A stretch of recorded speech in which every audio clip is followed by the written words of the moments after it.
श्री कृष्णा श्री कृष्णा श्री कृष्णा श्री कृष्णा। गुरुर्ब्रह्मा गुरुर्विष्णुः गुरुर्देवो महेश्वरः गुरुः साक्षात् परं ब्रह्म तस्मै श्री गुरवे नमः। तस्मै श्री गुरवे नमः। हरि ओम तत्सत्। विवेक चूडामणि 383வது श्लोकम्।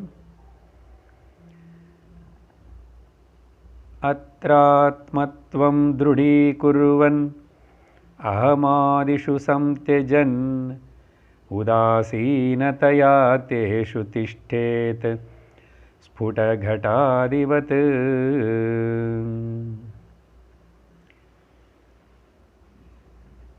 ஆத்ம தியானம் எப்படி பண்ணணும், எதுக்காக பண்ணணும்? மனிதர்களுக்கு நம்ம எல்லோருக்கும் நமக்கு என்ன வேணுமனே தெரிய மாட்டேங்குது. என்ன வேணும் ஏன் தெரியாது சார்? என்ன வேணுமா? எனக்கு சாந்தி வேணும், எனக்கு நிம்மதி வேணும், அப்புறம் எனக்கு ரட்சணை வேணும், செக்யூரிட்டி தெரியுமே எனக்கு. ஆனால் அதெல்லாம் அடைஞ்சிட்டியோ? உனக்கு வேண்டியது உனக்கு கிடைச்சதா, வந்ததா? அப்படியே நீ கேள்வி கேட்டால் இல்லை வரும் அப்புறம்னு சொல்லிட்டு எதிர்பார்த்துட்ருக்கேன். ஆமாம், எப்படி வரும்னு நினைக்கிறேன்? சந்தோஷம் வந்து வீடு வாங்கிட்டா, வீடு கட்டிட்டா சந்தோஷம் இருக்கும். ஓ, வீடு கட்டிட்டியா? சந்தோஷம் வந்துச்சா?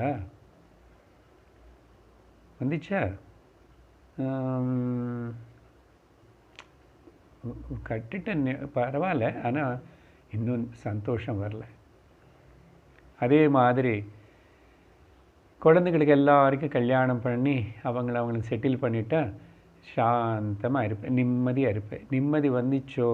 குழந்தைகளுக்கு கல்யாணம் ஆனதுக்கப்புறம் சந்தேகம்தான். சரி, நான் இப்போது வயசாகி ரிட்டையர் ஆகிறதுக்குள்ளே கொஞ்சம் பேங்க்கில் பணம் எல்லாம் போட்டிருக்கேன், சொந்த வீடு எல்லாம் இருக்குது, எல்லாம் இருக்குது. ரட்சணை எனக்கு பூர்ண செக்யூரிட்டி இருக்கன்னு தைரியத்தோடு இருக்கியா? தெரியல, வரல. அப்போது என்னதான் வேணும் நமக்கு? நமக்கு வேணும் இந்த சாந்தி, ரட்சணா, நிம்மதி అనేది కూడా எல்லாருக்கும் தெரியல. இது வேதாந்த கிளாஸுக்கு வந்து கேட்கும்போது தான் நம்ம சொல்லி தான் தெரியறது. இந்த மூணுத்துக்காகப்பா தான் நம்ம எல்லோரும் கஷ்டப்படுறோம் அப்படின்னு. ஆனால் அந்த மூணு வந்து நீ நினைக்கிற மாதிரி, நீ பிரயத்தனம் பண்ணுற மாதிரி, நீ எதிர்பார்க்குற மாதிரி வெளியில் ஒரு காரியம் நடந்து முடிச்சிட்டா வர விஷயம் இல்லை இது. அப்போ எப்படி வரும்?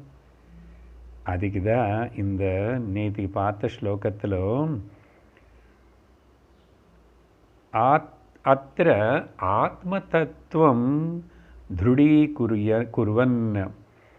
யாருக்கு தன்னுடைய ஸ்வரூபம் என்ன అనేది நிஜமான எனக்கு வேண்டியது ஏன் வேணுமனே ஆசையோடு இருக்கிற, என்னதான் வேணும்? சரி, வேணுமன்னா உடம்பு வயிற்றுக்கு பசிக்கிறது, பசி போக்குறதுக்காக சாப்பாட்டு வேணும். சரி, அந்த அளவுக்கு என்ன எப்படி சம்பாதிச்சுக்கும். அப்புறம் உடம்புக்கு குளிர்றதுனால போத்துக்கிறதுக்கு துணி வேணும், போட்டுக்கோ வேணும். அப்புறம் மழையில் நனைய முடியாது, ரொம்ப வெயிலில் எங்கோ தெருவில் படுத்துக்க முடியாதனால உடம்புக்கு ரட்சணைக்கு இருக்கிறதுக்கு தங்கிறதுக்கு ஒரு வீடு வேணும், வச்சுக்கோ வேணும். ஆனால் அதுக்கு மேலே இன்னும் என்ன வேணும் வேணும் வேணும்னு வாழ்க்கை முழுச ஏதோ பிரயத்தனம் பண்ணிகிட்டே ஓடுற மாதிரி தெரியுது. நீ அந்த மூணுமே மினிமம் இருந்துச்சுன்னா உன்னுடைய நீடு ஃபுல் ஆயிடுச்சு, போதும்.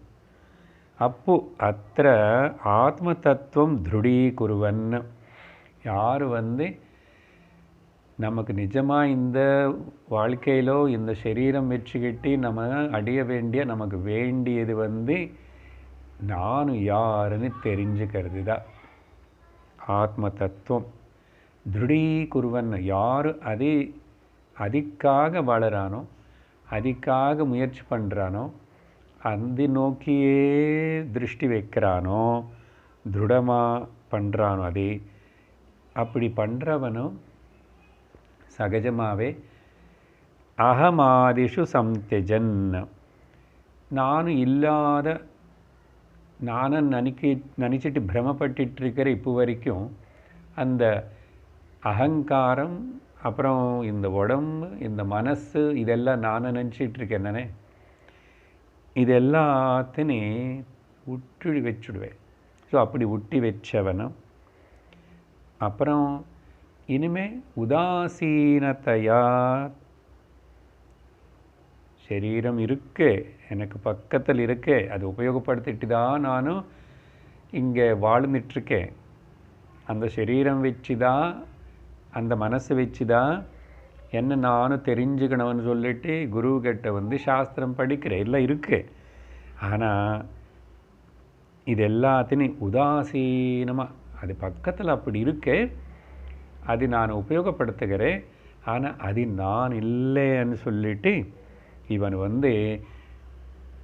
நிம்மதியாக இருப்பானாமா. திஷ்டேத் உட்காருவான்.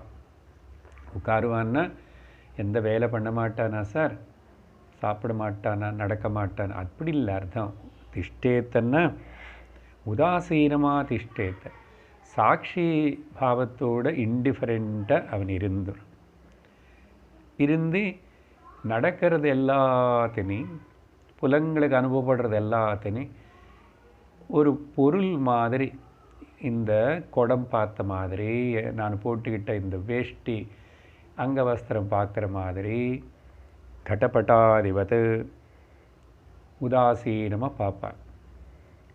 ஆனால் அதில் தாதாத்மியம் ஆகலை அப்படின்னு சொன்னதுக்கப்புறம் அடுத்தது கூட இந்த ஆத்ம திருஷ்டி, இந்த ஆத்ம தத்துவம் திருடீகுருவன் சொன்னாரா, அது தொடர்ந்து இப்போது இந்த ஆத்ம திருஷ்டின்னா என்ன, ஆத்மத்திலேயே திருஷ்டினை வச்சு கவனிக்கிறதுன்னா என்ன அர்த்தம் அப்படின்னு இப்போது 384 ஆரம்பிக்கிறாரு. ஆத்ம திருஷ்டி பிரகரணம் படிக்கிறோம். विशुद्धमन्तःकरणं स्वरूपे निवेश्य साक्षिण्यवबोधमात्रे शनैः शनैर्निश्चलतामुपानयन् पूर्णं स्वमेवानुविलोकयेत् ततः.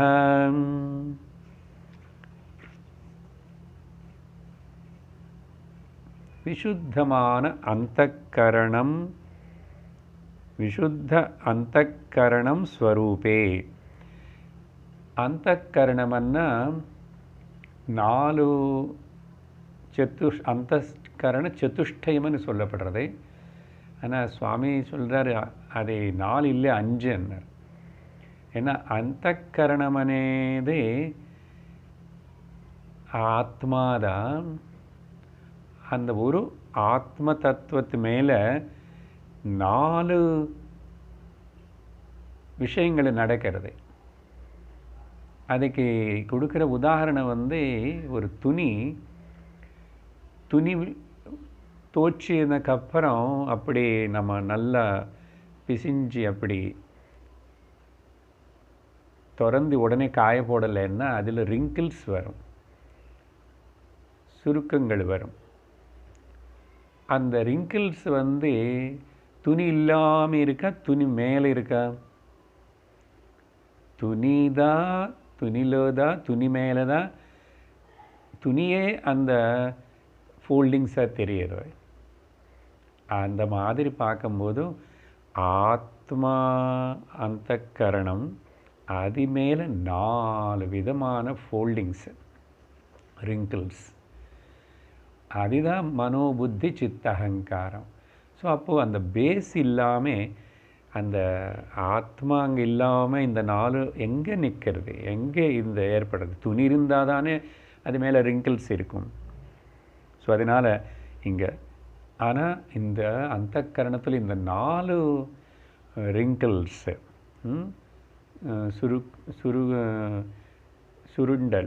சுருண்டி போச்சு இல்லை, ஃபோல்ட்ஸ் ஆயிடுச்சு. அதெல்லாம் கூட இல்லாமல் இருந்தால் அப்போ என்ன ஆகும்? அது அங்கே அந்தக்கரணம் ஆத்மா தான், சைத்தன்யந்தான் இருக்கு. அந்த சைத்தன்யம், இந்த 4 ரிங்கிள்ஸ் இல்லாத அந்த சைத்தன்யத்துக்கு பேர் அது இப்போது விசுத்தமான அந்தக்கரணம். விசுத்தமான விசேஷேன சுத்தம். அங்கே ஒரு ஃபோல்டிங்கு கிடையாது. ஓகே, அதனால தான் சுவாமி சின்மயானந்த சொல்லுவார், யோகான்னா it's not the twisting of the body, but it's called straightening the mind. இப்போ அந்த துணி மேலே இருக்கிற ரிங்கிள்ஸ் போகணுமென்னு என்ன பண்ணுறோம்? சூடான ஐரன் பாக்ஸ் கொண்டு நல்லா ஐரன் பண்ணுறோம். ஐரன் பண்ணிவிட்டா ரிங்கிள்ஸ் எல்லாம் போயிடும். அந்த மாதிரி இப்போது அந்த மனோபுத்தி சித்தகங்காரங்கள் இல்லாமல் இருக்கிறது நாங்கள் என்ன இருக்குது? விசுத்தமான அந்தக்கரணம். அதுதான் ஸ்வரூபம். அதே தான் ஸ்வரூபம் అని அதில் தான் ஸ்வரூபத்தினை உணர முடியும். நிவேஷ சாட்சிணி. இது இங்கே இன்னொரு அர்த்தம் கூட சொல்லலாம். விசுத்த அந்தக்கரணம்னா காம குரோத லோப மோக மதமாத்சரியங்கள் அనే இந்த 6 சத்ருகள், அழுக்கு, டர்ட் அங்கே இல்லை. அப்படிப்பட்ட அந்தக்கரணத்தில் ஸ்வரூபத்தினை நோக்கி ஸ்வரூபத்தில் நிவேஷ்ய பிரவேசிச்சு கவனிச்சு உணர்ந்து சாட்சினி அவபோத மாத்திரை, அந்த சாட்சியாக இருக்கிற என்ன நானும் கேவலம் போத மாத்திரமாக, போதம் என்ன? உணர்வு, தெரிகிறது, எல்லாமே தெரிகிறது. அப்படி இருக்கிற அதுதான் சுத்த சைத்தன்யம்னு சொல்லிட்டு அது மாத்திரம் மட்டும் அவபோத மாத்திரை, சாட்சினி அவபோத மாத்திரை. அப்படி அவபோதம் பண்ணாத அனர்த்தம். அப்புறம் என்னாகும்? அதை அடையிறதுக்கு நீ கொஞ்சம் கொஞ்சமாக பிரயத்தனம் பண்ணணும். ஷனைஹி முள்ளமா கொஞ்சம் கொஞ்சம். அப்படின்னா பண்ண ஈடுபட சிரவணம் பண்ண மனனம் செய்ய ஷனைஹி நிಶ್ಚலதாம் உபானயன். இந்த விசுத்தமான மனசுன்னா அது நிಶ್ಚலமான மனசு. நிಶ್ಚல தத்துவத்தில் தான் ஜீவன் முக்தி. அந்த நிಶ್ಚல தத்துவத்துக்கு பேர் ஜீவன் முக்தன்னார் இல்லையா பஜகோவிந்தத்தில். அதனால் ஷனைஹி நிಶ್ಚலதாம், அந்த அமைதி செஞ்சல ரஹித ஸ்திதின்னு உபானயன் அடியணும். அடிஞ்சதுக்கு அப்புறம் அப்புறம் இனிமேல் என்னதான் தெரியறது, என்னதான் கவனத்தில் என்ன இருக்குன்னா பூர்ணம் ஸ்வமேவ, பூர்ணமாக இருக்கிற தன ஸ்வரூபத்தினை அனுவிலோகையேத்து ததக. அதுக்கப்புறம் நானும் பூர்ண வஸ்து, நான் பிரம்ம வஸ்து, நானும் அகண்ட வஸ்துன்னு சொல்லிட்டு அந்த பாவனத்திலேயே இருந்திருக்கணும். இதுதான் நமக்கு அடைய வேண்டிய, சாதிக்க வேண்டிய ஒரு நிலை வாழ்க்கையில். அதுக்கப்புறம் கூட வாழுவோம், சரீரம் இருக்கும், பிராரப்தத்தினால வாழ்க்கை போயிட்டுருக்கும். ஆனால் நிம்மதியாக இருக்கும். இப்போ தான் இங்கே தான் இதுதான் இது வேணும் நமக்கு. இது வந்தாச்சுன்னா, அடைஞ்சாச்சுன்னா சாந்தி, சுகம், ரக்ஷணா ஆட்டோமேட்டிக்கல்லி எல்லாம் இருக்குங்க. அப்போ தான் கவலை எல்லாமே போயிடும். அதனால் இதுக்கு சுவாமிஜி இன்னொரு கருத்து சொல்கிறாரு. இந்த ஸ்திதிக்கு பேர் தான் உத்தம சகஜாவஸ்தா. 4 விஷயங்கள் சொல்லப்படுறது. 4ல் இந்த அவஸ்தை தான் சகஜமான அவஸ்தை, natural state. Struggle free, effortless natural state என்ன ஸ்வரூபத்தில் நான் இருக்கிறது. நான் ஏதாவது ஆகணும், எனக்கு இன்னும் வேறு ஏதாவது வேணும் அப்படின்னு மனசு கிளம்பும் போதெல்லாம் கூட சிரமம் தான். அது சகஜ ஸ்திதி இல்லை, நேச்சுரல் ஸ்டேட்டு இல்லை. அதனால் எது உத்தமம், எந்த பெஸ்ட்டு, சூப்பர், இந்த சகஜ அவஸ்தா. தன்னிலேயே தானே தானாய் நிற்கிறது, நின்றிட. இதெல்லாம் ரமணருடைய உள்ளது 40 அப்படியெல்லாம் உபயோகப்படுத்துவார். அது ஒரே வார்த்தனை ரிப்பீட் பண்ணி.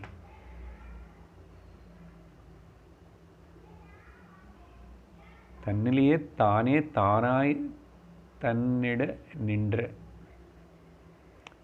சரி, தமிழ் கரெக்டோ இல்லை தெரியல, பரவாயில்ல. ஸோ உத்தமம் சகஜாவஸ்தா.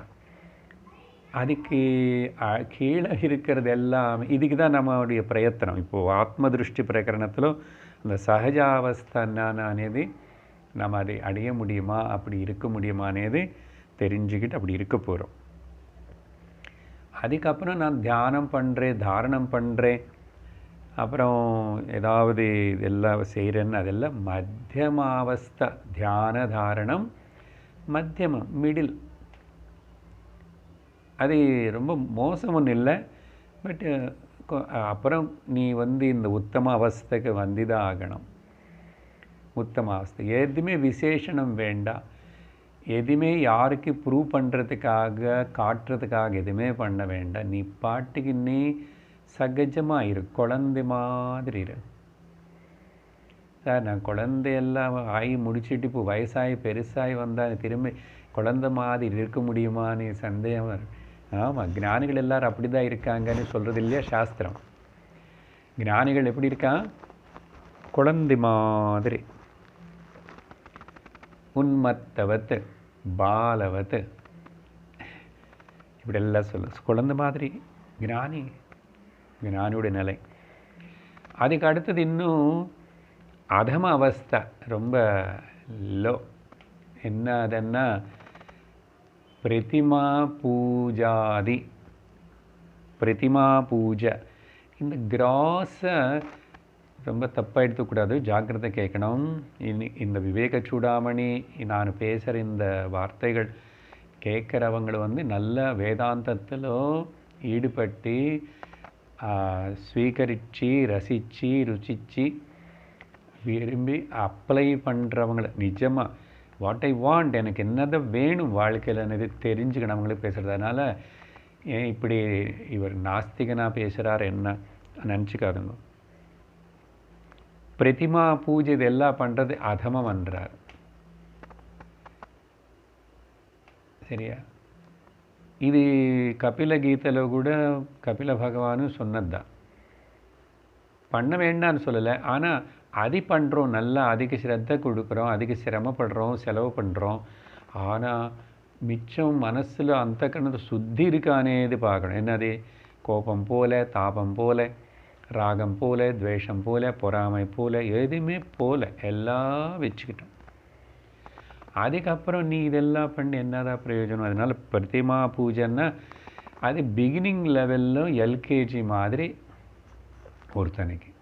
இப்போது நம்ம சகஜாவஸ்தை பற்றி பேசுகிறோம். ஆத்ம திருஷ்டி, ஆத்மனு நான் என்னோடய ஸ்வரூபத்தை நான் கண்டுபிடிச்சி அந்த சகஜமான அவஸ்தையில் இருக்கணும். Natural state. இன்னும் கடைசியில் அதமம் ரொம்ப ரொம்ப மோசமானதுன்னா ஓகே, ரொம்ப நெகட்டிவாக அதை புரிஞ்சுக்கிட்டு பாசிட்டிவாக எடுத்துக்கும். தீர்த்த யாத்திரை அப்படின்னு அர்த்தம். தீர்த்த யாத்திரை போக வேண்டான்னு சொல்லலை, ஆனால் இந்த பாவத்தில் தான் சர்வத்திர சமதர்ஷன பாவத்தில் போனால் போகணும்னு அவசியம் இல்லை. இப்போ உன்னுடைய சகஜாவஸ்தை. அப்போ என்னன்னா தீர்த்த யாத்திரைன்னா பல கோவிலுக்கு போகணுமே, பல மலைகள் ஏறணுமே, பல இடத்துல பல காணிக்கைகள் செலுத்தணுமே, ஒரு இடத்துல முடி கொடுக்கணும், இன்னொரு இடத்துல இன்னொன்று கொடுக்கணும், இன்னொரு இடத்துல படவை கொடுக்கணுமா, அப்படி இந்த மாதிரி தீர்த்த யாத்திரைன்னா பலது மனசில் நினைச்சிட்டு அதை பற்றி உருத்தம் கவலைப்படாத, அதெல்லாம் உறுத்தக்கூடாது. உன்னோட மனசனை டிஸ்டர்ப் பண்ணக்கூடாது. அதில் என்னமோ இருக்கேன்னு பாவனை வேண்டாம். நீ பக்தி అనేది நீ இருக்கிற இடத்துலையே உன் மனசுக்குள்ளேயே பண்ணலாம். நிஜமான பக்தி என்னன்னா ஸ்வரூப அனுசந்தானமேவ பக்தித்யபிதீயத்தை అని நாரதர் பக்தி சூத்திரத்தில் சொல்லியிருக்கார் இல்லையா? ஸோ அதனால் இந்த சைடு பாயிண்ட், இந்த 4 அவஸ்தைகள், நம்முடைய நோக்கம், நம்முடைய கவனம் இந்த சகஜாவஸ்தை, அதுதான் இங்கே தொடர்ந்து இப்போ 10 ஸ்லோகங்கள் மேலே விவரிக்க போகிறாரு. அடுத்தது 365வது ஸ்லோகம். தேஹேந்திரிய பிராண மனோஹமாதிபிஹ ஸ்வாக்ஞானக்லுப்தைரகிலைருபாதிபிஹ விமுக்தமாத்மானமகண்டரூபம் பூர்ணம் மகாகாசமிவாவலோகயேத். இந்த தேகம், இந்திரியங்களு, புலங்களு, பிராணமு, மனமு, இது எல்லாமே கூட, அப்புறம் அகம் ஆதிபி, புத்திக்குள்ள விஜானமய கோஷத்தில் தோணுற நான் அந்த அபிமானமும், இதெல்லாமே ஸ்வ அஜ்ஞான கிருப்தைஹி, இந்த அகிலைஹி உபாதிபிஹி. ஏன் இப்படியெல்லாம் இந்த உபாதிகள் எல்லாம் காணப்படுறது மட்டுமில்லை, இதெல்லாம் ஏன் சத்தியம்னு தோணுறது? எல்லாத்துக்கும் காரணம் அப்போ இதோ இந்த ஸ்வ அஜ்ஞானம். உன்னுடைய ஸ்வரூபம் என்ன అనేది உனக்கு உண்மையாக தெரியாத காரணத்தினால தான் இதெல்லாமே காணப்படுறது. முதல்ல சரியா, அஜ்ஞானத்தினால, பிரமனால் காணப்படுறது. அப்போ மாதிரி காணப்பட்டுட்டே இருந்தால் என்ன சார்படுறதுன்னு, இது பிரம, இது சத்தியமில்லை, மித்யான்னு தெரிஞ்சுக்கிட்டு அது பாரு. இந்த உபாதிகள் இல்லாமல் நான் தூக்கத்தில் இருக்கேன் இல்லையா? அப்போ நான் இப்போ இந்த உபாதிகள் எனக்கு இருக்கிற மாதிரி காணப்பட்டு தெரிஞ்சிட்டு இருந்தால் கூட இது எனக்கு சம்பந்தம் இல்லை. உபாதி ரஹிதனாகவே நான் இருக்கலாம். என்னுடைய சகஜஸ்திதி அதுதான். அப்படியே இவனும் இப்போது அந்த உபாதிகளின் எல்லாத்தையும்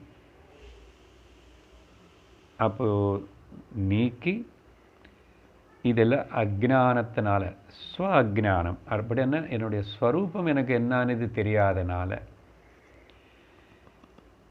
அப்போ என்ன பண்ணணும்? நீ இனிமேல் என்னுடைய ஸ்வரூப சிந்தனை பண்ணும். இது பாட்டுக்கு இது இருக்கும், இது ஒன்றும் தொந்தரவு பண்ணாது. விமுக்தம் ஆத்மானம், என்ன நானும் இந்த உபாதிகளிலிருந்து விமுக்தனை பண்ணிக்கணும்.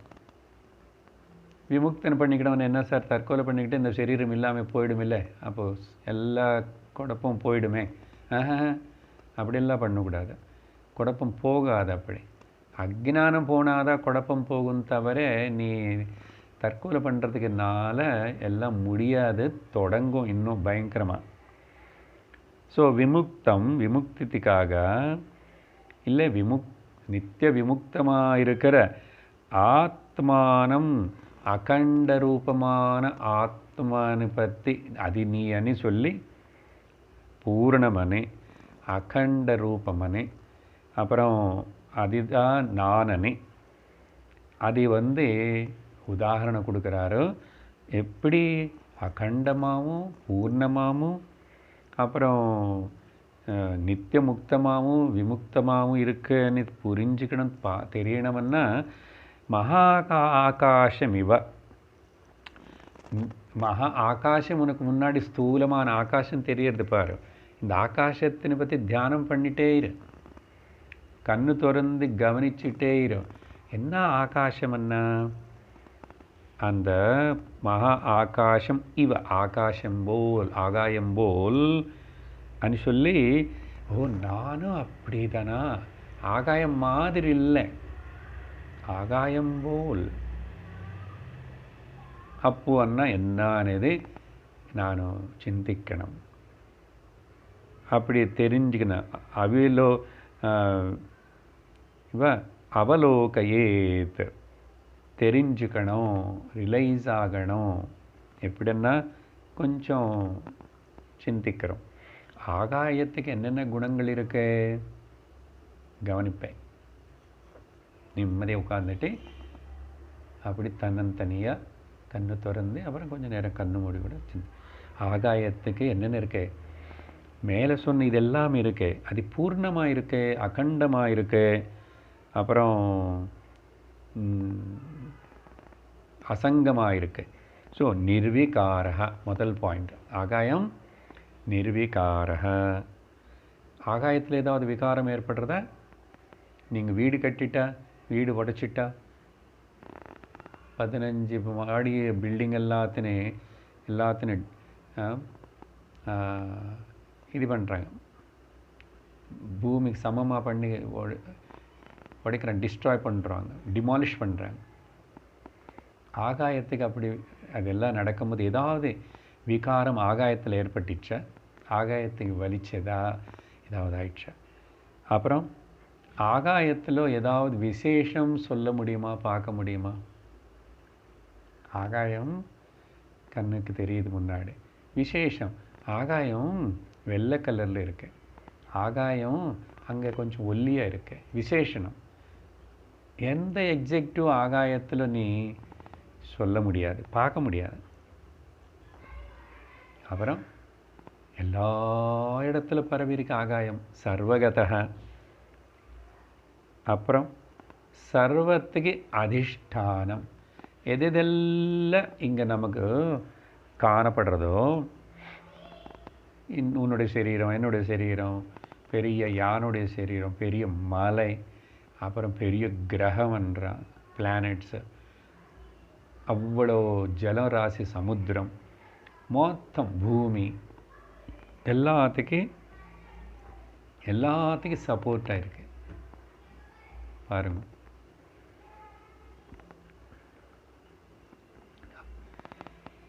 எல்லா ரூபங்களோட விதவிதமான ரூபங்கள் இருக்கிறத எல்லாமே இருக்கு ஆகாயத்தில். ஆனால் ஆகாயத்துக்கு ரூபம் இருக்கா? ஆகாயம் உருண்டையாக இருக்கணும், இல்லை ஆகாயம் ஸ்கொயராக இருக்கணும், நீளமாக இருக்கணும், ஏதாவது சொல்ல முடியுமா? ரொம்ப இது சாஸ்திரம் பதே பதே சொல்கிறதே மறுபடியும். இது தியானம், ஆகாஷ தியானம்.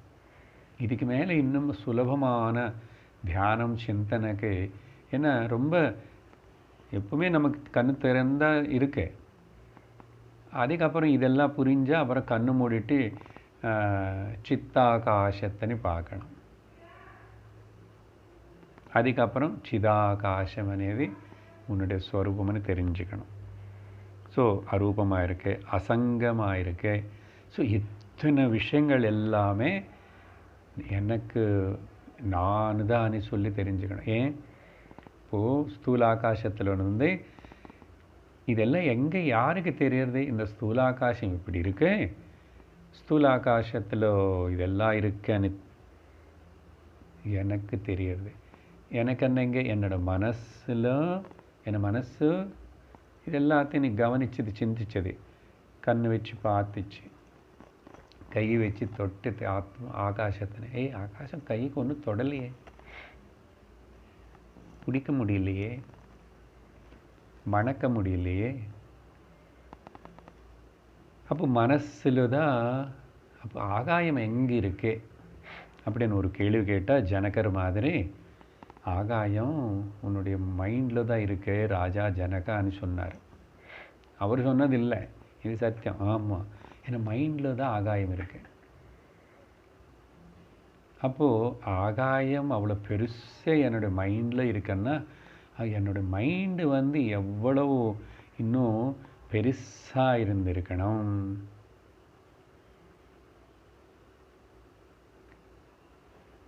அந்த மைண்டு, இதுக்கு பேர் சித்தாகாசம்.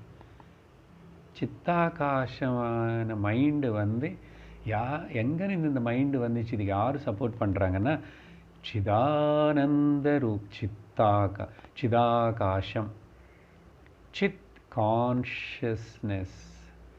அப்போது நானும் அந்த உணர்வு சைத்தன்யம் கான்ஷியஸ்னஸ். அப்போ எனக்கு உள்ளதா இந்த மனசு, இந்த மனசுக்குள்ளதா ஆகாயம். அப்படின்னா என்ன, ஜகத்து மொத்தம் மனசில் தான் இருக்கு. பாருங்க, எப்படின்னு கேட்கக்கூடாது. சொன்னால் உடனே கனவு பற்றி சிந்திக்கன்னு சொல்லுவோம். கனவுல எங்கே எல்லாம் பார்த்த, எங்கே அனுபவிச்ச, மனசில் தானே. அதே மாதிரி இங்கே எல்லாமே அப்போ கனவுல தான், கனவு மனசில் தான் கனவு மொத்தம்.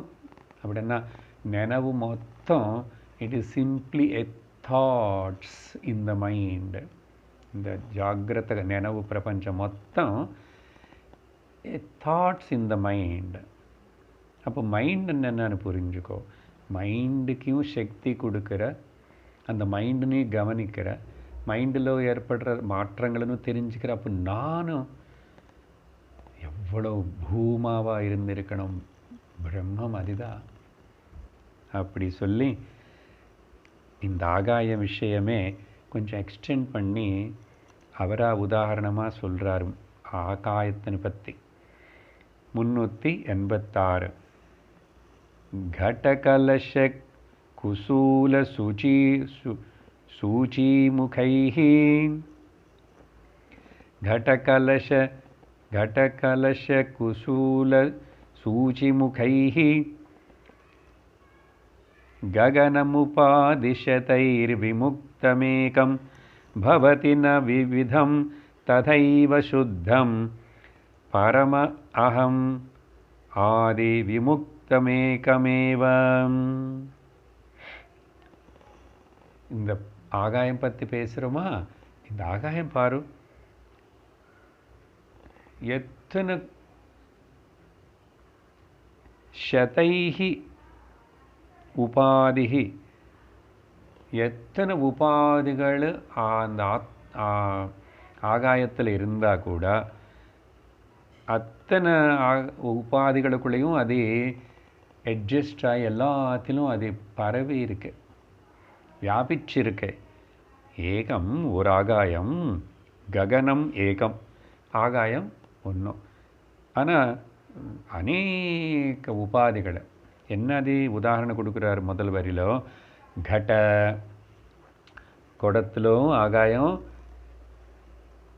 ஒன்றும் சிரமம் இல்லாமல் உள்ள அதிகம் அங்கே இருக்கு. அப்புறம் கலசம், இன்னும் பெரிய குடம்னு வச்சுக்கோங்க. கலசம்னா பெரிய குடம், இது சின்ன குடம் கட்டம். கலசம்னா பெரிய ஒரு பானை. அப்புறம் அது மட்டும் இல்லை, குசூலன்னா இந்த அரிசி எல்லாம் நெல் நிறைய சேர்த்து வைப்பாங்க விவசாயதாரிகள். பார்ன் அதுக்கு பேர். ஐ திங்க் தமிழில் கொட்டகை, காதேன்னு சொல்லுவாங்க தெலுங்கு. அந்த விவசாயதார ஃபார்மர்ஸ் வீட்டில் இருக்கும் ஒரு பக்கம் பெருசாக இந்த பேம்பு இதெல்லாம் அது வச்சு பண்ணி அது மேலே சாணெல்லாம் பூச்சி போகாமல் நல்லா அதில் எல்லாம் அந்த தானியம் சேர்த்து வைப்பாங்க. வர வருஷத்துக்கு 2 வருஷத்துக்கு கூட அது சீசனை வரும்போது விற்கிறதுக்கு. ஸோ அவ்வளோ பெரிய தானியத்தின் எல்லாத்தினையும் அப்படின்னா பெரிய ஒரு பேரல் பிக் கண்டெய்னர்னு வச்சுக்கோங்க. அப்புறம் ரொம்ப ஊசியோடைய வாய் இருக்குது பார்த்தீங்களா, அதுதான் சூச்சி முகைஹி. ஊசியோடைய முகம் என்ன, வாய், அந்த ஓட்டை குட்டி, அதுலேயும் ஆகாயம். எல்லாத்திலும் கேபிலரி டியூப் என்ன, அது என்ன, இது என்ன, எல்லாத்திலும் ஏகமேவ இருக்கு. அதனால் ஆகாயத்துக்கு ஒரு ப்ராப்ளம் இல்லை. என்ன உபாதி என்ன இருக்கிறது என்னன்னு. பெரிய பிளானட் இருந்தான் ஓகே, பெரிய மலை, நோ ப்ராப்ளம். அப்படி அதே விதமாக ததைவ மேலே சொன்ன இந்த உதாரணம் மாதிரி சுத்தம் பரமம் அகம் ந பவதி விவிதம். அதே மாதிரி இந்த நானனை தோணுற உணர்வு, சுத்த அகம் கான்ஷியஸ்னஸ் ஆத்மா எது சுத்தம் பரமமாக இருக்கின்றனதோ அதே அகம், அதே சுத்த அகம், அது கூட ந விவிதம் பவதி, பலது ஆகலை, ஒன்னேதான். அந்த ஒரு ஆத்மான சைத்தன்யமான எனக்குள்ள என்னது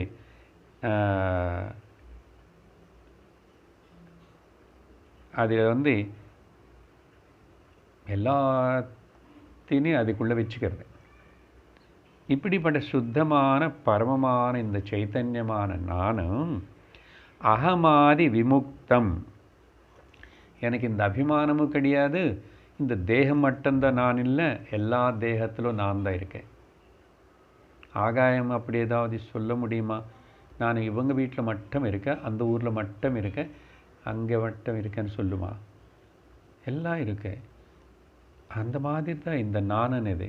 ஆனால் இந்த வாயால் இந்த சரீரத்தில் அப்படி சொல்கிறதுக்கு நமக்கு கொஞ்சம் தைக்கம். நான் எப்படி, ஏய் நீ என்ன, நாங்கள் இந்த சரீரில் இருக்கிற அபிமானப்படுற அகங்காரின்னு பற்றி சொல்லலே இல்லையா? லக்ஷார்த்தம் துவம் பிரம்மம். சும்மா நினச்சி பாருங்க, கல்பனை செஞ்சாவே போதும். அப்பா அதே தான் உணர வேண்டி தெரிஞ்சுக்கிட்டது. நீ இந்த சரீரத்தை லிமிட்டட் கிடையாது. நீ தேவையில்லாமல் தப்பாக அஜ்ஞானமாக நினச்சிக்கிட்டு இதோடு சேர்த்து படாத பாடுபடுற. நீ மொத்தம் உனக்குள்ளதான் இருக்க. ஏகமேவ அகமாதி விமுக்தம் ஏகமேவ, எந்த பந்தம் இல்லாமல் இருக்கிற பரமமாக சுத்தமாக நித்தியமாக இருக்கிற ஆத்மா, எங்கோ தேடாது தங்கமே நீதான் அது. அப்புறம் 387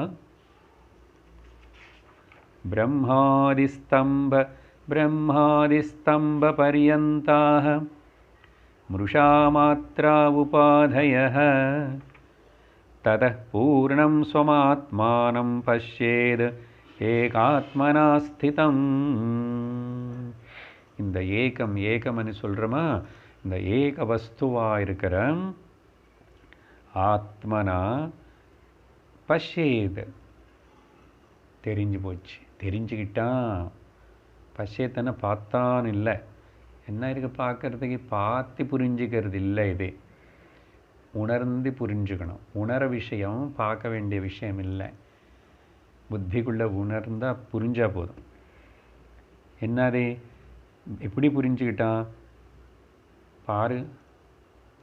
மேலே ஸ்லோகத்தில் சொன்ன மாதிரி என்ன உபாதியாவது இருக்கட்டும், எங்கேருந்து பிரம்மன்னு ஆரம்பித்து பிரம்மாஜி கிட்டேருந்து ஆரம்பித்து அமீபாஜி வரைக்கும். அப்படின்னா ஸ்தம்பம்னா பல அர்த்தங்கள் இருக்கு. இங்கே இந்த கான்டெக்ஸ்டில் யூனி செல்லுலார், ஒரே ஏக கண ஜீவி. அமீபா வேற கூட நிறைய இருக்கலாம். அதனால் பிரம்மாவுடைய லைஃப் ஸ்பேன் பெருசனே, முதல் பிறந்தவரனே, அவர் நீண்ட காலம் ஆயுஷனே. ஆனால் இந்த பாக்டீரியா இதெல்லாம் பார்த்தீங்கன்னா கொஞ்சம் சில க்ஷணங்கள் தான் அது வாழும். ஆனால் அதுக்குள்ளே நிறைய அது குட்டி போட்டுட்டு போயிடும்.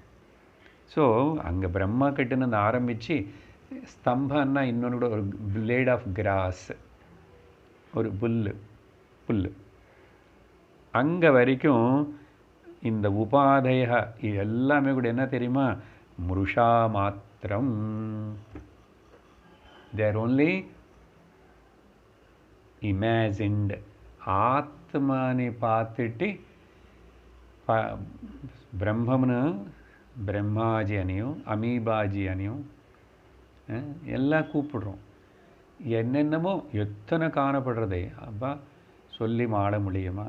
ஸோ வாட், பரவாயில்ல. ஆனால் மொத்தம் மிருஷா மித்யா. நீ காணல்லேருந்து எத்தனை வாட்டி பார்த்தானோ அது ஒரு நாளில் ஒருக்காகவும் சத்தியமாகாது. நீ ரெயின்போ எத்தனை வாட்டி பார்த்தானோ ஒருக்காகவும் ஒரு நாளும் அது சத்தியமாகாது. பார்த்தீங்களா? நீ கனவு தினந்தோறும் பார்த்தானும், எத்தனை கனவு பார்த்தானோ, வெரைட்டியாக பார்த்தானோ, என்ன பார்த்தானோ, நல்லதோ கெட்டது பார்த்தானோ, ஒருக்காகவும் அந்த கனவு சத்தியம் இல்லை. அந்த மாதிரி இந்த சர்வம் மொத்தம் கூட மிருஷா மாத்திரம். அப்போது எது சத்தியம் சார்? எல்லாமே மித்யா. மிருஷான்னா இல்யூஷன், இல்லாதவை, இல்லாமல் இருக்கிற மாதிரி தோணுது. என்ன இருக்குன்னு ததா, அதனால் என்ன இருக்குன்றது தெரிஞ்சுக்கணும். பூர்ணம் ஸ்வ ஆத்மானம். பூர்ணமாக இந்த உபாதி, இந்த மிருஷா ஜகத்து மொத்தத்துக்கு ஆதாரமாக இருந்து சப்போர்ட் பண்ணுற, எல்லா உபாதிகளுக்கு சப்போர்ட் பண்ணுற ஒரு ஆகாயம் எப்படியோ இங்கே அதே மாதிரி ஸ்வம். ஸ்வம்னா நீ, ஸ்வம் ஆத்மானம், உன்னுடைய ஆத்மா. உன்னுடைய ஆத்மான்னு சொல்லும்போது மறுபடியும் நீயே தான் அதே சாட்சாத் பிரத்யக்ஷமாக. ஸ்வம்னா சாட்சாத் அதே ஆத்மா, சாட்சாத்துன்னு நீயே தான் அதே அப்படின்னு சொல்லிட்டு பஷ்யேது ஏகாத்மனா. எது ஒன்றா எல்லா இடத்திலும் அப்படியே ஒரே வஸ்துவாக இருக்கின்றனதோ அதுதானே புரிஞ்சுக்கணும். பஷ்யேத் அப்படி சொல்லி இதுக்கு பகவத்கீதையில் பகவான் இந்த விஷயத்தை சொல்லும்போது பல இடத்துல சொன்னார். முக்கியமாக ஒரு ஸ்லோகம் பாருங்க. பரதரம் மத்த பரதரம் நான்யத் கிஞ்சிதஸ்தி தனஞ்சய மயி சர்வமிதம் புரோதம் சூத்ரே மணிகணா இவ. அங்கே பகவான் யூஸ் பண்ணுற மத்தக நான்ன்றார், மயி எனக்குள்ளதான்றார். இந்த நானு மயி అని பகவான் சொல்கிறது பூர்ண பிரம்மன்னு சொல்கிறது தவிர, அந்த பிரம்மன்னு சொல்லும்போது அப்போ நானும் என்னை பற்றி சொல்லும்போதும், ஓ மை டியர் ஸ்டூடெண்ட், நீ கூட தெரிஞ்சுக்கணும், நீ நான் అనేది இல்லை, மத்தக. அப்போ ஞான குரு ஞானமாக பிரம்மனா பகவான் பேசுகிறார். அங்கே பாருங்க, அவர் பேசலைன்னு அப்புறம் எப்படி நமக்கு தெரியும்? பிரம்ம மாதிரி அப்பப்போ அவதாரம் எடுத்துகிட்டு அப்படி பேசினா தான் நமக்கு தெரியாது. மத்தக பரதரம் நான்யத் கிஞ்சிதஸ்தி. நானு தவிர இன்னொன்று கொஞ்சம் பிசுறு கூட எதுவுமே இல்லை. ஒருவேளை இப்போ மிருஷான்னு சொல்லப்படுற இந்த பிரம்மாதி ஸ்தம்ப பரியந்தம் அந்த மிருஷா கூட நானே தான். அந்த மிருஷாவாக அங்கே காணப்படுது. மிருஷா காணப்படுறதுக்கு காரணம் என்ன? மாயா. மாயா யாரு? நானே தான். நானே என்னுடைய சக்தியே மாயா. அப்போ అసలు நான் అనేది முக்கியம். நான் அதுதான் கண்டுபிடிக்கணும். பாருங்க, அதனால தான் அப்படி சொல்லி ஹே தனஞ்சயா, இது எல்லாமே மயி சர்வமிதம். சர்வம்னா எவ்ரிதிங் இஸ் இன்க்ளூடட். சூத்ரே புரோதம் சூத்ரே மணிகணா இவ. எப்படி ஒரு செயின் இருக்கு, பீட்ஸ் கோத்தின செயின், அந்த அந்த ஒரு சூத்திரத்துக்கு மேலே இதெல்லாம் நிற்கிறது பாருங்க.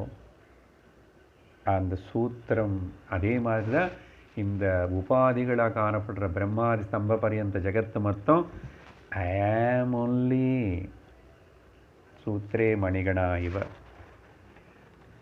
அதனால தான் பகவான் அப்போ இந்த அகம் అనేది நிஜமான இந்த என்ன అనేది புரிஞ்சுக்கணும். அது புரிஞ்சுக்கிறது தான் வேதத்துடைய மொத்தமுடைய ஒரே ஒரு கருத்து. அதனால தான் வேதைஷ்ச சர்வை அகமேவ வேத்யா, எல்லா வேதங்களுடைய சாரம் என்னன்னா இந்த அகம்னு தெரிஞ்சுக்கிறது தான். அங்கே பகவான் சொல்கிறார் கீதையிலனால அவர்னு தெரிஞ்சுக்கணும். ஓ, கிருஷ்ணனை மட்டும் தெரிஞ்சுக்கணுமா? கிருஷ்ணன்னு யாருன்னு தெரிஞ்சுக்கணும். கிருஷ்ணன்னு ஆத்மா, ஆத்மான்னு என்ன? பிரம்மம். அது யாரு? நீதான். இதுதான் சர்வைஹி வேதை. அதனால தான் உங்களுக்கு என்ன வேணும்னு கேட்டோம் இல்லை இன்றைக்கி கிளாஸ் ஆரம்பிக்கும் போது, என்ன வேணும்? இந்த அகம்னு தெரிஞ்சுக்கணும். அதுதான்.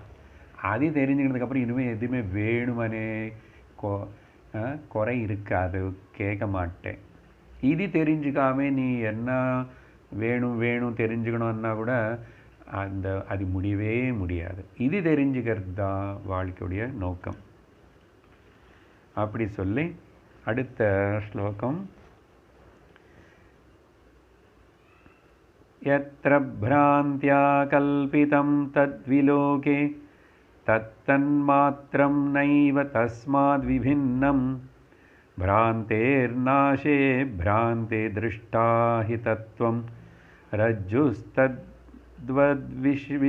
விஸ்வமாத்மஸ்வரூபம். இந்த ஸ்லோகத்தை சுலபமாக சொல்கிற பாருங்க. நமக்கு தெரிஞ்ச உதாரணம் தான். கயிறு மேலே கயிறு பார்த்து பாம்பை நினைச்சோம். என்ன சொல்கிறாருன்னா, இந்த கல்பித்தமான பிராந்தி எங்கே ஏற்படுறதோ, கல்பித்தம் தானே, கயிறு மேலே பாம்பு கல்பித்த பிராந்தி. அப்போ அந்த கல்பிக்கப்பட்ட பிராந்தினால் அங்கே என்னதான் விவேகம் இருக்கும்? தத் விவேகம் அங்கே இருக்கிற அந்த அனுபவத்தில் இருக்கிற அந்த விவேகம் தத்தத் மாத்திரம், அந்த விவேகம் அப்போதைக்கு அங்கே டெல்யூட் ஆகிடுச்சு. அது பாம்பன்னு நினச்சிட்டுக்கிட்டே இருக்குது. அதுதான் விவேகம். அங்கே அறிவு. நைவ தஸ்மாத் விபின்னம், அங்கே அந்த டெல்யூஷனில் இருக்கிற வரைக்கும் என்னதான் இருக்கும்? அந்த விவேகம்தான் இருக்கும். ஏன்னா புத்தியில் விவேகம் டெசிஷன் அப்படி எடுத்துச்சு, இது பாம்புன்னு. ஆனால் எப்போ அந்த பிராந்தி நாசே பிராந்தி திருஷ்ட அஹித்வம் பிராந்தி திருஷ்டாஹி தத்துவம், எப்போ பிராந்தி நாசனமானதுக்கப்புறம் அந்த பிராந்தி திருஷ்டி போச்சோ, தத்துவம் அங்கே அப்போ இருக்கிற அறிவு சத்தியமாக இருக்கு. அப்படின்னா அது அந்த விவேகத்தில் அப்போது பிராந்தி ஏற்பட்டப்போ அவிவேகம் இருந்தால் கூட அந்த விவேகம் உனக்கு அந்த சத்தியத்தை தான் அதுதான் காட்டுறது, அதுதான் சத்தியம் தோண வைக்கிறது. ஆனால் பிராந்தி போனதுக்கப்புறம் எது இது முன்னாடி சத்தியமோ ஆனால் அசத்தியமாக தெரிஞ்சிச்சோ, ஆனால் அந்த சத்தியமும் இப்பவும் இருக்குது அப்பவும் இருக்குது. ரஜ்ஜு தத்வது, அந்த ரஜ்ஜு கயிறு பாம்பு உதாரணத்தில் மாதிரி. அதனால் விஸ்வம் ஆத்மஸ்வரூபம். இந்த விஸ்வம் மொத்தம் என்னன்னா உனக்கு இப்போது அது பிரம்மமாக தெரியல, விஸ்வமாக தெரியறது. ஆனால் அது பிரம்மம். பாருங்கள், இந்த ஒரு ஸ்டெப்பு கொஞ்சம் இப்போது மேலே வந்துட்டோம். முருஷான்னு சொன்ன அது எல்லாமே கூட பிரம்மமே தான். மாயாவே தான் முருஷாவாக காணப்படுறது. அப்போ என்ன தெரிஞ்சுக்க வேண்டியது? பிரம்மம் தவிர இன்னொன்று இல்லைன்னு தெரிஞ்சுக்கணும். ஆத்மா தவிர பரமாத்மா தவிர இன்னொன்று இல்லைன்னு தெரிஞ்சுக்கணும். அதே மாதிரி தத்வது விஸ்வம் ஆத்மஸ்வரூபம். இந்த விஸ்வம் என்ன இது இருக்கட்டும், விஸ்வம் மித்யாவாக இருக்கட்டும், அது போயாக இருக்கட்டும், அனித்தியமாக இருக்கட்டும், பட் இட் இஸ் பிரம்மம் ஒன்லி. அது பிரம்மம்னு நினச்சி தெரிஞ்சுக்கிட்டா உனக்கு அந்த விஸ்வம் ஜகத்து ஒன்று தொந்தரவு பண்ணாது உலகம் அப்படின்னு சொல்லி அடுத்தது 399 ஸ்வயம் பிரம்மா ஸ்வயம் பிரம்மா ஸ்வயம் விஷ்ணு ஸ்வயமிந்திர ஸ்வயம் சிவः ஸ்வயம் விஸ்வமிதம் சர்வம் ஸ்வஸ்மாதன்யத் ந கிஞ்சன. பாருங்க, நான் இந்த மாதிரி ஸ்லோகம் பல இடத்துல பார்த்தோம். ஃபார் எக்ஸாம்பிளுக்கு அந்த குருர் பிரம்மா குருர் விஷ்ணு அనే இடத்துல இந்த ஸ்வயம் சேர்த்து பாருங்க. ஸ்வயம் பிரம்மா ஸ்வயம் விஷ்ணு ஸ்வயம், ஓகே,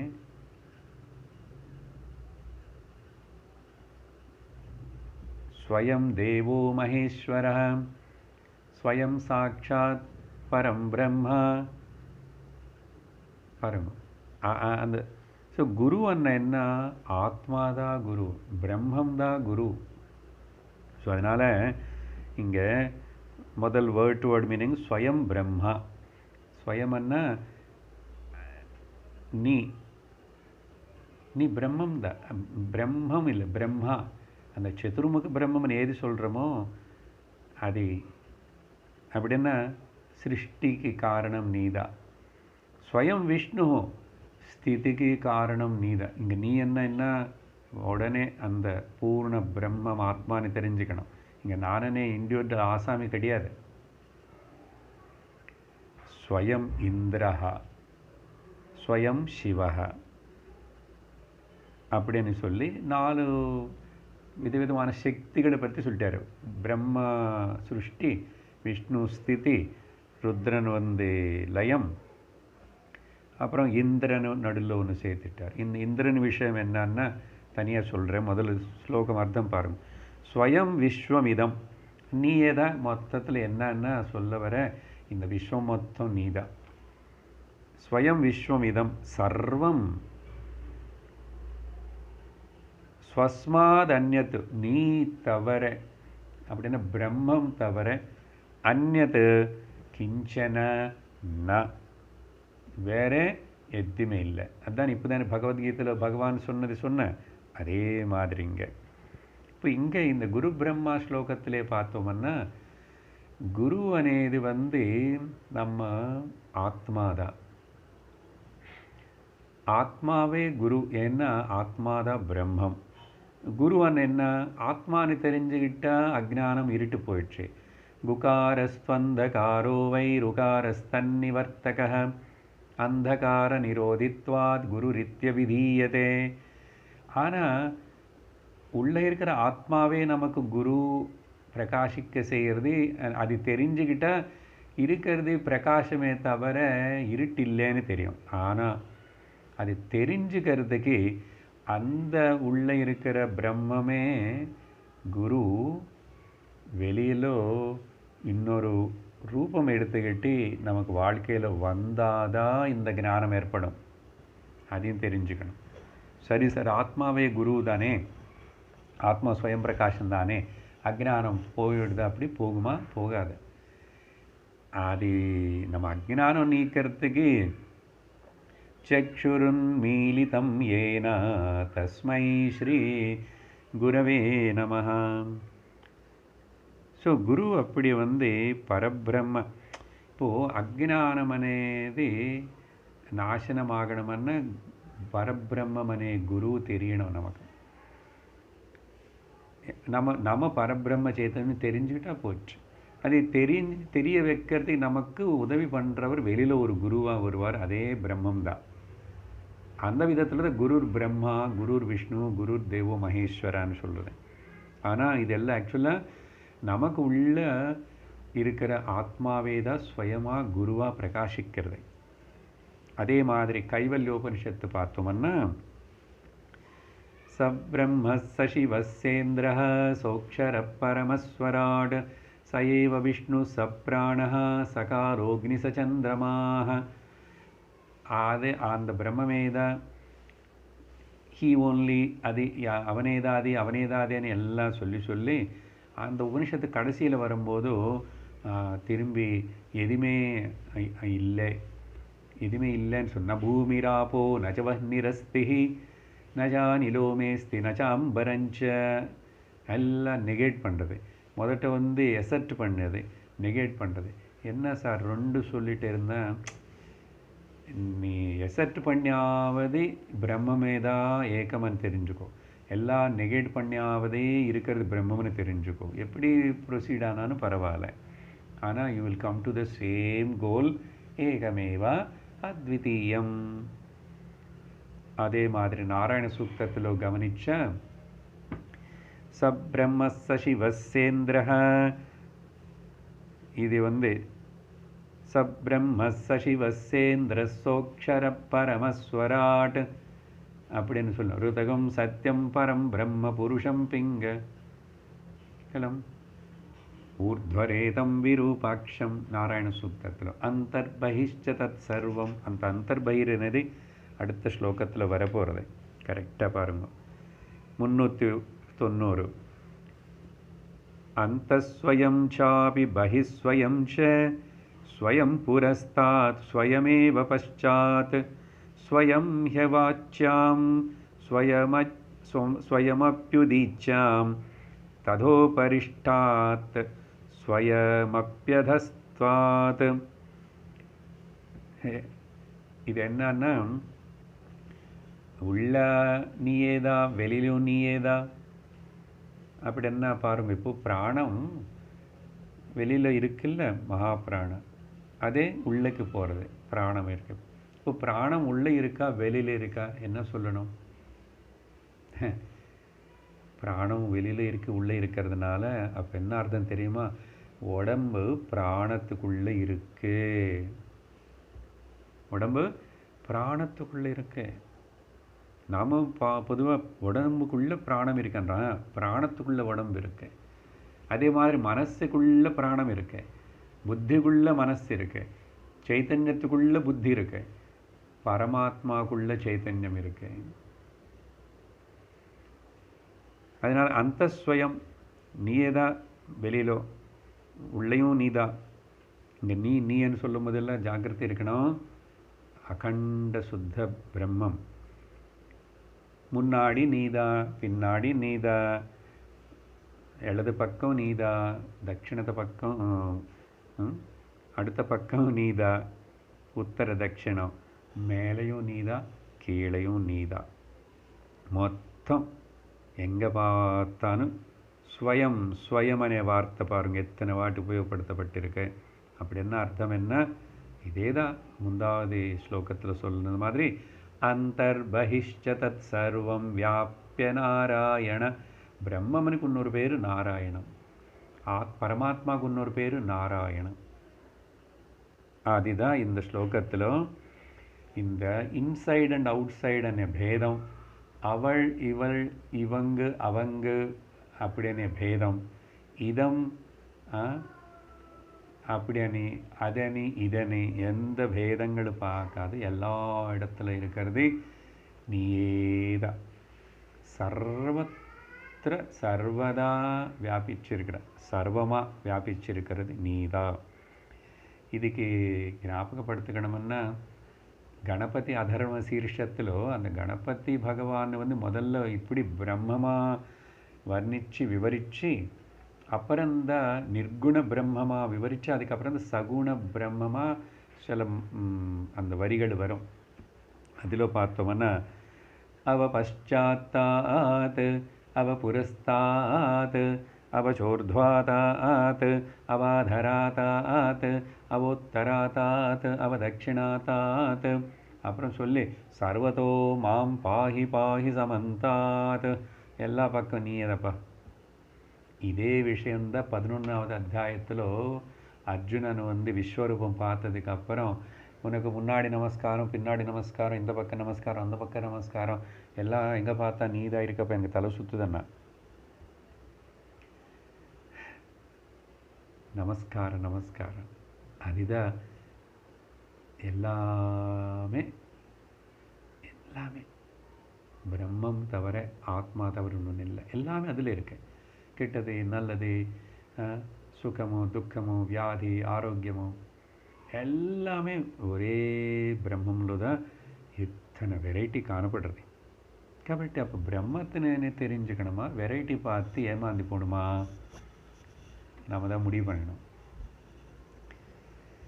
அப்படி சொல்லி அந்த கணபதி அதர்வண சீர்ஷத்திலேயே त्वं ब्रह्मास्त्वं विष्णुस्त्वं रुद्रस्त्वमिन्द्रस्त्वम् अग्निस्त्वं वायुस्त्वं सूर्यस्त्वं चन्द्रमास्त्वं ब्रह्मभूर्भुवस्वरो.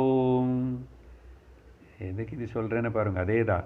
நீதா பிரம்மம், நீதா விஷ்ணு, இந்திரஸ்துவம் வாயுஸ்துவம் சூரியஸ்துவம் சந்திரமாஸ்துவம் அல்ல. அதனால் அங்கே காணப்படுற சூரியனும் நானே தான், சந்திரனும் நானே தான். எல்லாமே நானாக இருக்கும்போதும் இந்த சின்ன சரீரத்தில் இருக்கிற நான் இந்த சின்ன வீட்டில் சின்ன ஊரில் இருக்கேன்னு கவலைப்பட்டுட்டு தலை அடிச்சுக்கிட்டு அழுந்துட்டே இருந்துட்டு அல்பமாக திங்க் பண்ணணுமா? தேவையா உனக்கு? உனக்கு பூர்ணத்துவம் ஆனந்தம் வரணும்னா இது உணரணும் அப்படின்னு சொல்லியிருக்கேன். அடுத்த ஸ்லோகத்திலும் தரங்கபேன பிரமபுத்புதாதி சர்வம் ஸ்வரூபேண ஜலம் யதா ததா சிதேவ தேகாத்யஹமந்தமேதத் சர்வம் சிதேகைகரசம் விசுத்தம். ஈஸியாக புரிஞ்சுக்கலாம். அங்கே ஒரு உதாரணம் கொடுத்திருக்காரு. இப்போ மேலே சொன்னது நம்ம கண்ணு முன்னாடி தெரியணும்னு பாருப்பா. கடலில் அலைகள் இருக்கு, ஓகே, தரங்கம், பேன, நுரை வருது, அப்புறம் சின்ன சின்ன குமிழிகள் வருது, புது புது பபுள்ஸு. ஆனால் சர்வம் ஸ்வரூபேண ஜலம், மொத்தம் நீர் தானே, ஜலம் தானே. ஸோ யதா தரங்க, எப்படி சமுத்திரத்தில் இருக்கிற நீ சமுத்திரம்னு கூப்பிட்டானோ, அப்புறம் அது அலையன்னு கூப்பிட்டானோ, ஓகே, நுரைன்னு கூப்பிட்டானோ, குளிமிகள்னு கூப்பிட்டானோ, அப்புறம் ட்ராப்லெட்ஸ்ன்னு கூப்பிட்டானோ, எல்லாம் ஜலம் தானே. ததா அதே மாதிரி சிதேவ சித்தேவ பிரம்மமேவ கான்ஷியஸ் மட்டும்தான். தேக ஆதி அகம் ஏதது, நீ என்னாவது சேர்த்துக்கோ. தேகமா இது பிரம்மம்தான். பாருங்க, முதல்ல தேகம் நான் இல்லை, இது இது அனாத்மா அப்படியெல்லாம் சொல்லிட்டோம். அப்படியெல்லாம் சொல்லிட்டு நெகேட் பண்ணிட்டோம். ஆனால் இப்போது நெகேட் பண்ணுறதுக்கு என்ன இருக்குது?